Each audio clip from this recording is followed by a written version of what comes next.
my second chat of the day, which is about to begin, I'm going to talk to Hal, the founder and president of World Cafe Live, one of my favorite venues in Philadelphia.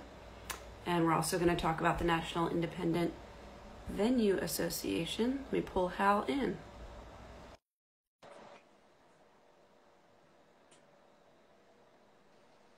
Hey. Good morning. How are you? Afternoon, whatever it is. I'm good. How are you? Oh, yeah, I've lost all track of time. Yeah. All right, so why don't you start us off by telling us who you are, where you are, and what you do? Sure. My name is Hal Real. I'm the founder and president of World Cafe Live, based in Philadelphia. And right now I'm in northern Delaware, which is home to us, right outside of Philadelphia. Wonderful. I've been asking everybody during this 12 weeks of talking to people if you've been getting to listen to much music lately, and if so, what you're listening to. Well, you know, this past week was very tumultuous and very upsetting and also inspiring. So I found myself going back to what I listened to 50 years ago. I'm probably as old as most of your listeners' parents, because it was very poignant then and very poignant now. So I listened to some Dylan, I listened to Marvin Gaye, a little bit of Sam Cooke. I purposely listened to various versions, but especially Elvis Costello's version of What's So Funny About Peace, Love, and Understanding. That's a favorite of mine too. Yeah. So there's a new organization, the National Independent Venue Association, that is advocating on behalf of independent venues across the country. You're involved with them. Can you tell me a little bit about their mission and the work that they're doing right now? Sure. Yes, I'm very involved. I'm one of the one of the 5 founding board members of NIVA, the National Independent Venue Association. It's an initiative that honestly several of us have tossed around for about 10 years, but everybody in the independent venue world was so busy keeping their lights on that it never got any traction. Until March 14th, when all of us had to turn off our lights and all of our revenue streams. And I guess nothing like a good crisis to get people going, as we've seen last week and in the last 3 months. So in April, we officially formed this trade association, and I'm very happy to report that in 2 months we've garnered 1,800 members from all 50 states across the country. Our real thrust initially and right now and probably through the summer is to lobby for support, financial support, to help us get to the other side of this crisis. So, most of our members are pretty much mom and pop small businesses across the country, whether it's a 50 cap room in Wichita, not that Wichita doesn't have bigger rooms, or it's a 5,000 cap venue in DC, wherever it is, whatever you are. If you are not part of the duopoly of Live Nation or AEG, and you call your own shots and run your own show, you're an independent venue pretty much. And like independent restaurants, very few of us have more than a few months on hand for reserves. So literally when all of our revenue streams were shut down, it became an existential crisis. And we've done a very poor job as an important segment of the American ecosystem of shouting from the rooftop, hey, support your local independent music venue. Because again, we're all busy doing our thing. So in the UK, they've done a much better job of this. They've had something called the Music Venue Trust that supports what they call, instead of independent venues, they call grassroots venues, because they recognize the value that it brings to the British music ecosystem that we know has brought us so many great artists. And it's the same here in the States. When I think back to just our place, Adele played there before she played anywhere else, and Chris Stapleton played for 300 people, and Kamasi Washington and Trombone Shorty, and on goes the list. And it's not just true at World Cafe Live, it's true with independent venues all over the country. This is where people get their start, and this is where audiences and artists first meet each other. So our primary initiative now has been to get the word out that this is an important segment of small business that needs special support because we're the first to close, and we're going to be the last to open. Last to open, yep. Yep. No doubt. I mean, some of us who do food and beverage may open for curbside pickup or do some creative programming, but it's going to be a long time before national tours start again and before people are comfortable getting on a tour bus. We all know how uncomfortable that was for people even before the pandemic. So it's going to be a challenge to our creativity. And I think before there's a vaccine, even if we're able to open before there's a vaccine, it's going to be a challenge to a lot of our audience members as to their comfort level. And even just from an operations standpoint, the new cleaning protocols and additional security to make sure people are honoring social distancing and lots of challenges. So NIVA has a task force focused on creating guidelines to help all of us with reopening as states across the country are starting to allow it. We have a task force focusing on streaming. What opportunities are there for streaming and for revenue for our member venues through streaming, and obviously for artists who really need some revenue because right now they're not playing gigs. And we're working on, the more mundane things that we should have been doing for years, group insurance and all of the kinds of things that a trade association can do, and talking to each other and trading best practices. And including the happenings of this past week, raising all of our conscience about the role we can play, in fighting systemic racism, even in our own backyards, in our own venues, in our own little ecosystem, because I'm the first to acknowledge that but for my white privileged education, business background, contacts, and networks, I could never have started World Cafe Live 15 years ago. And I personally am on a mission to help others who don't have that privilege to have the same opportunity in the remaining years of my career. I really want to play a role in creating an environment where more people of color can be involved in our businesses and start their own. Can you talk a little bit more about that? I'm a frequent attendee at World Cafe Live, so I got an email this week where you were affirming that you stand against racism and bigotry and discrimination. What are some of the things you think our industry can do to be more inclusive and equitable? Where does that all begin? Yeah, I mean, I think I have to speak for myself and for World Cafe Live. I can't speak for an industry, although, again, the good thing about having an association where we have a town hall and all talk to each other is we're talking about these issues and trading ideas about what we can all do. So that's a good thing. But, I've been very fortunate to be involved in a couple of organizations that have taken EDI or whatever acronym you want to use very seriously for a number of years. One of which was our own nonprofit, Live Connections, which now Live Connections and World Cafe Live are one. But when we started our education nonprofit, formerly Live Connections, we were very intentional that we have to have a very diversified board. We serve a very diversified client base. We work with very diversified artists and audiences.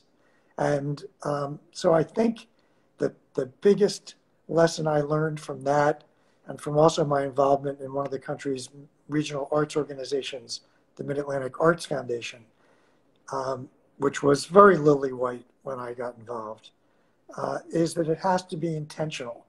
And so it has to be pervasive throughout everything you do. It's your hiring practices. At World Cafe Live, we have to look at our booking, how we book, how we market, how we hire. We do a lot of partnerships and collaborations. We have to always be examining that. It's even the vendors we work with. I mean, we pride ourselves on trying to work with Philly-based vendors because we're born in Philly and about Philly and based in Philly. So we always give a preference to Philly vendors, but we also really need to look for business partners who are minority-owned, be it women or people of color. And I really think it's everything we do, and the biggest thing is talking to people openly. And we're also worried about saying the right thing in the wrong way, or even saying the wrong thing, and we got to get over ourselves. We just got to say it. And if you're well intended, the meaning will get through, and it'll lead to some good laughs about the right way and the wrong way to say certain things. But we can all talk to each other. Things will be a lot better. Yeah, like anything else, it takes practice. So we have to start that practice, I think, if we haven't already. Yeah. Can you talk a little bit about the recent transition that World Cafe Live has made to being nonprofit and being one and the same with your education initiatives? Yeah, it's been an evolution that really has gone for the whole 15 years. We started as a theoretically for-profit in a business where it's very hard to really be profitable. Partly because our neighbor and our partner, WXPN, the wonderful NPR station, from whom we license our name after their radio show, is a nonprofit. And honestly, I would have started World Cafe Live as a nonprofit back then, except the station needed to do a capital campaign to raise their money for their part of our building. And they were very concerned that if we were also a nonprofit, we might cannibalize their donor base. It would have been an issue. So I agreed, okay, we'll do this as a for-profit. And even though we did many things that lots of venues do, from the beginning, we had programming that was probably as community-driven as any nonprofit. So I guess the best way to say this is to say, we didn't make all of our decisions based on how much money we would make. We made a lot of decisions based on we can't afford to lose that much money, but we weren't profit driven as much as we were mission driven from the beginning. So for example, you might remember early on, we started a program called Peanut Butter and Jams. Mm-hmm. We used to say every Saturday morning we had real music for kids under 10 and the people who drive them. Mm-hmm. And we wanted to have a chance for families and for young children to experience blues and rock and roll and real music from musicians who were sensitive to who their audience was.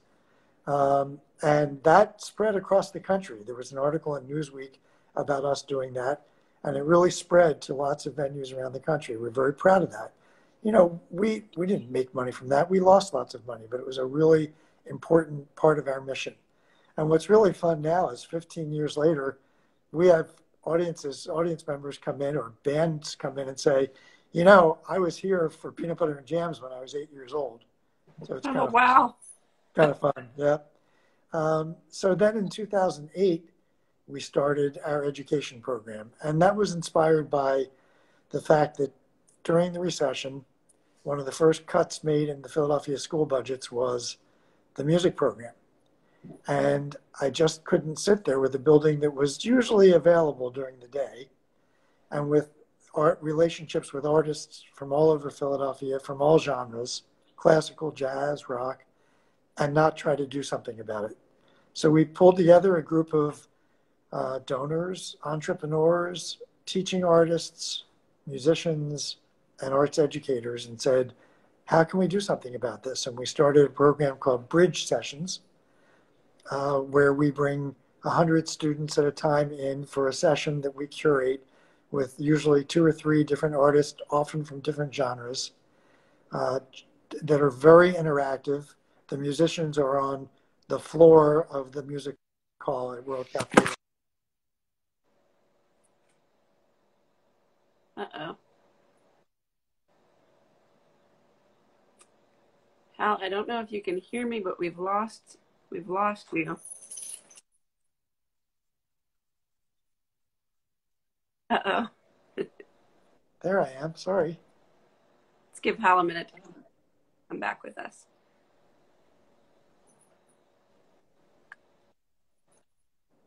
Well, I can hear you, but I can't see you.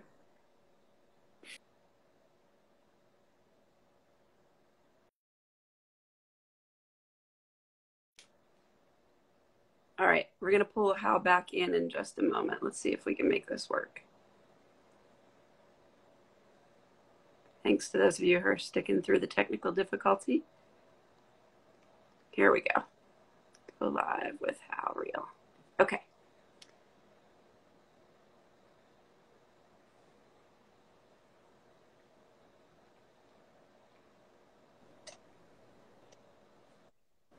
There he is. I think we have an unstable internet connection here. Sorry about that. That's okay. Bridge sessions, and we started the bridge sessions, and over the last 12 years, 50,000 Philly school students have joined us at World Cafe Live, and the program has grown into doing residencies in various schools. We have one school we've worked with the past 5 years that creates its own CD each year with their own songs, their own music. It's very rewarding work. We work with immigrant teenagers in songwriting. Now the challenge of doing some of this virtually has led to us collaborating with the Mighty Writers group in Philly, who've been writing lyrics, and our students have been writing music to go with their lyrics. Wow. So I think more and more of the programming that inspires all of us at World Cafe Live is where artistry meets social impact.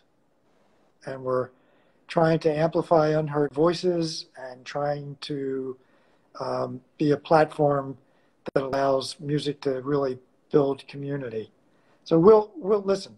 We'll always have a great time bringing the latest tour that we can and having a great show on our stages, but we also have a great time doing the other work we're doing, and one will feed the other.